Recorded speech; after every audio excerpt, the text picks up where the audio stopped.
जय सियाराम, जय राघव। कुशुंडी रामायण दिवस 21। जय ही विधि कपिपति के सपठाए, सीता खोज सकल दिस जाए। बिबर प्रवेश के न जही बाती, कपि न बहुरी मीला संपाती। સુગ્રીવ રઘુનાથજીના ચરણમાં આવીને માફી માંગે છે. સુગ્રીવે દેશ દેશાવરોથી વાનર ગણોને બોલાવ્યા છે. અનેક પ્રકારના વાનર ગણો આવ્યા છે કે જેનું વર્ણન થઈ શકતું નથી. બધા જ વાનરો પોતપોતાના સમૂહ પ્રમાણે અલગ અલગ દિશાઓમાં ગયા છે અને એમાં બિબર પ્રવેશ કે ન જહી બાતી, કે બરોબર એક ગુફા દેખાઈ છે. બધા જળથી પ્યાસા છે એટલા માટે ગુફાની અંદર પ્રવેશ કર્યો. ત્યાં એક તપોમૂર્તિ સ્ત્રી બેઠી છે.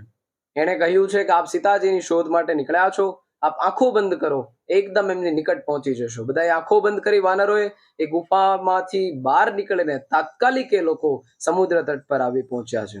તપોમૂર્તિ સ્ત્રી રઘુનાથજીના આશીર્વાદ લઈને બદ્રિકાશ્રમ ગઈ છે અને આ બાજુ વાનરોની વાત એક ગુફામાં બેસીને સંપાતી સાંભળી રહ્યો છે. ત્યાં સુધીની કથા કુશુંડીજીએ ગરુડજીને સંભળાવી છે.